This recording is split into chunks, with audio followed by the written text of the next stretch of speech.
তো জামাত ইসলামী যারা করছেন তারা তো আসলে আবুল আলা মওদুদীর কোনো মাসালা বা ফেকা মানতেছে না। এবং জামাত ইসলামী তো অসংখ্য লোক আমি দেখেছি দক্ষিণ চট্টগ্রামে, তারা আমাদের মতো কট্টর সুন্নি, অর্থাৎ তারা মিলাদ কিয়াম করতেছে, তারা পিরি মুরিদি মানতেছে, কিন্তু রাজনৈতিকভাবে তারা জামাত ইসলামী করতেছে। তার মানে হচ্ছে 1922 সালে জিএনএ গ্র্যান্ড ন্যাশনাল অ্যাসেম্বলির মাধ্যমে কামাল পাশা আতাতুর্ক তুরস্কের মধ্যে ইসলামী শাসন ব্যবস্থার জন্য আর না হয় সেই ব্যবস্থা করেছিল।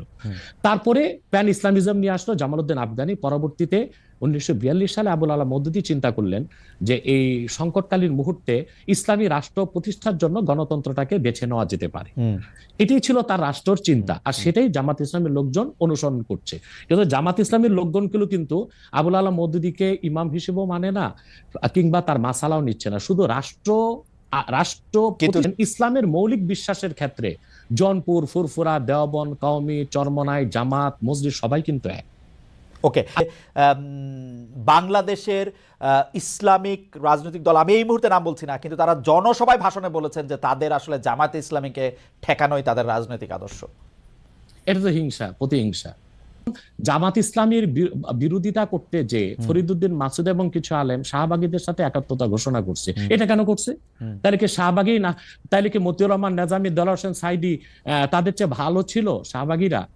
যে মতিউর রহমান নেজামী, দেলোয়ার হোসেন সাইদি বা জামাতের যাদের ফাঁসি হয়েছে তাদের ফাঁসি রায় কার্যকর করতে ফরিদউদ্দিন মাসুদ শাপলা চত্বরে চলে গেছে, শাপলা চত্বর না শাহবাগ চত্বরে চলে গেছে, নাস্তিক ব্লগারদের সাথে একাত্মতা ঘোষণা করছে। তো বুঝাই যাচ্ছে এটা একটা রাজনৈতিক আক্রোশ ছিল, রয়ের পারপাস সার্ভ করার জন্য এই কাজটা করেছিল কিছু আলেম। কিন্তু আমি শীর্ষ নেতাদের মুখে শুনেছি দেলোয়ার হোসেন সাইদি সাহেব একজন বাংলাদেশে জাদ্রেল একজন স্কলার ছিলেন, এবং আপনি জানেন তার জনপ্রিয়তা এখনো কিন্তু একেবারে আকাশ জনপ্রিয়, আলহামদুলিল্লাহ। সেটা বলি, সাইদি সাহেব ব্যক্তিগত জীবনে আবুল আলা মওদুদীর কোনো মাসালা মেনেছিলেন? তিনি তো হানাফি মাযহাবের মতে নামাজ পড়তেন। তো মানে যেসব রাজনৈতিক ইসলামী আদর্শে অনুপ্রাণিত রাজনৈতিক দল আছে জামাত ইসলামী সহ, তাদের কারোর সাথে যুক্ত হওয়া বা তাদের কারোর ব্যাপারে মানে তাদের অন্তর্ভুক্ত হওয়ার কি আপনি ভাবছেন, বা তাদের কাউকে আপনি সহি ইসলামিক আদর্শে অনুপ্রাণিত রাজনৈতিক দল মনে করেন কিনা? দেখুন, আমি আগেই বলেছি যে আমি অ্যাপ্লাইড পলিটিক্স করি না, আমি থিওরিক্যাল পলিটিক্স করি। কারণ আমি খেলাফার আদর্শে বিশ্বাসী, আমি ডেমোক্রেসিতে বিশ্বাসী নই। এই জন্য এখন যারা বাংলাদেশে রাজনীতি করছে ইসলামী রাজনীতির ব্যানারে, তা তো ডেমোক্রেসি করছে, অথবা আমি তাদের সাথে যুক্ত হওয়ার প্রশ্নই আসে না। তবে তারা যেন সুবিধাজনক ভাবে সংসদে যেতে পারে, বিরাট সংখ্যক একটি প্রতিনিধি দল নেই, সেটা আমি চাই। এটা শরীয়তের একটা বিধান আছে, আর জারুরাতু তাতাকাদ্দারু বিকাদ্রি জারুরা।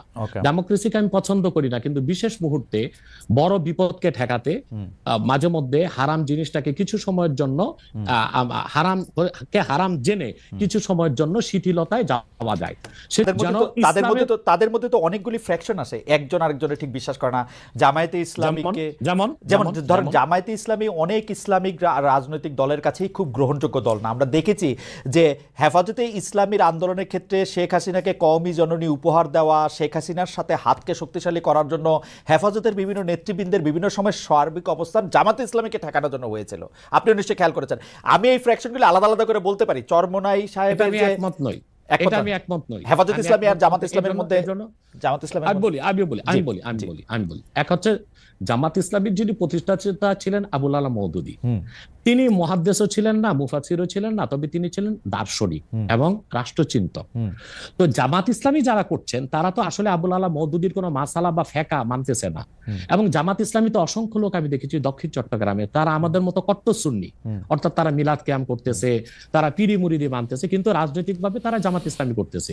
তার মানে হচ্ছে 1922 সালে জিএনএ গ্র্যান্ড ন্যাশনাল অ্যাসেম্বলির মাধ্যমে কামাল পাশা আতাতুর্ক তুরস্কের মধ্যে ইসলামী শাসন ব্যবস্থার জন্য আর না হয় সেই ব্যবস্থা করেছিল। তারপরে প্যান ইসলামিজম নিয়ে আসলো জামালউদ্দিন আফগানি। পরবর্তীতে 1942 সালে আবুল আলা মওদুদী চিন্তা করলেন যে এই সংকটকালীন মুহূর্তে ইসলামী রাষ্ট্র প্রতিষ্ঠার জন্য গণতন্ত্রটাকে বেছে নেওয়া যেতে পারে। এটাই ছিল তার রাষ্ট্রের চিন্তা, আর সেটাই জামাত ইসলামের লোকজন অনুসরণ করছে। কিন্তু জামাত ইসলামের লোকজনগুলো কিন্তু আবুল আলা মওদুদীকে ইমাম হিসেবেও মানে না, কিংবা তার মাসালাও নিচ্ছে না, শুধু রাষ্ট্র। কিন্তু ডক্টর আব্বাসী এই কথাটা আপনি বলতেছেন, আমি তো জামায়াতের কোন নেতার মুখে এরকম শুনি নাই। আমি বলছি এখন ইসলামী একটি রাষ্ট্র প্রতিষ্ঠার জন্য তারা আবুল আলা মওদুদীর রাষ্ট্র চিন্তাটা নিয়েছে। এখন আমরা বা অন্য হেফাজত ইসলাম বা কওমি ঘরানার যারা বিরোধিতা করি জামাতের, সেটা হচ্ছে আবুল আলা মওদুদীর আকীদায় যে ভুল ত্রুটি ছিল সেটার বিরোধিতা করি আমরা। কিন্তু একটা কথা মনে রাখবেন, ইসলামের মৌলিক বিশ্বাসের ক্ষেত্রে জৌনপুর, ফুরফুরা, দেওবন্দ, কওমি, চরমনাই, জামাত, মসজিদ সবাই কিন্তু এক। ওকে, আপনি দেখেন, আপনি মনে করছেন যে আপনি দেখেন, আমি বলি যেমন 13 সালের 5ই মে শাপলা চত্বর আমি উপস্থিত হয়েছিলাম কয়েক লক্ষ লোক নিয়ে। আমি তো জৌনপুরের এবং আমাকে সুন্নি বলেই জানে, কারণ হেফাজত ইসলামের 13 দফা দাবি আমাদের সকল মুসলমানের দাবি ছিল এবং সেখানে সারা বাংলাদেশ থেকে 13 সালের 5ই মে জামাত ইসলামী ও শিবিরের লোকজন 200 বাস নিয়ে উপস্থিত হয়েছিল, কারণ ওই 13 দফা দাবির পক্ষে তারাও ছিল। হয়তোবা তারা রাজনৈতিকভাবে বলতে পারছে না, কিন্তু সেখানে উপস্থিত হয়েছিল। তো কথা হচ্ছে যে মৌলিক বিশ্বাসের ক্ষেত্রে সকল মাসলাকের মুসলমান এক, কিন্তু বাংলাদেশে রাজনীতি করার ক্ষেত্রে কিংবা নিজ নিজ অবস্থান ধরে রাখার জন্য শাখা প্রশাখাগত বিষয়ে একটু দ্বন্দ্ব আছে, এটা তো থাকতেই পারে।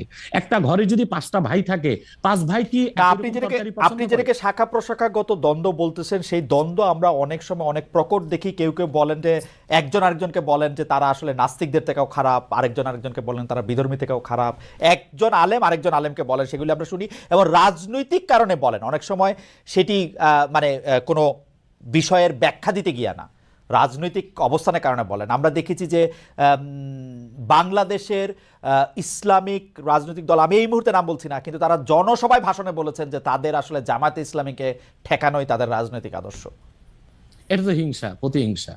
তো সেইটা তো আমি বলি একটা আপনাকে উদাহরণ দিচ্ছি, যেমন জামাত ইসলামীর যারা বিরোধিতা চরম পড়ে, আমি তো জামাত ইসলামের সমালোচনা করি গঠনমূলক, যেটা তাদের সংশোধন করা দরকার সেটা করতে হবে, কিন্তু আমি কি কখনো বলতে পারি যে জামাতের লোকজন নাস্তিকদের চেয়েও খারাপ? এটা কি বলা যায়?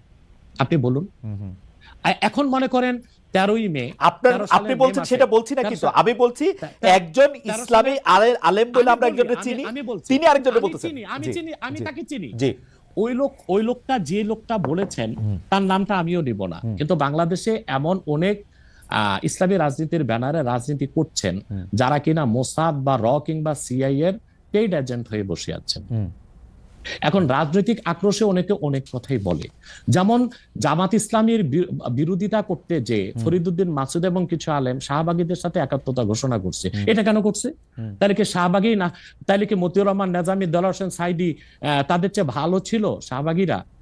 যে মতিউর রহমান নেজামী, দেলোয়ার হোসেন সাইদি বা জামাতের যাদের ফাঁসি হয়েছে তাদের ফাঁসি রায় কার্যকর করতে ফরিদউদ্দিন মাসুদ শাপলা চত্বরে চলে গেছে, শাপলা চত্বর না শাহবাগ চত্বরে চলে গেছে, নাস্তিক ব্লগারদের সাথে একাত্মতা ঘোষণা করছে।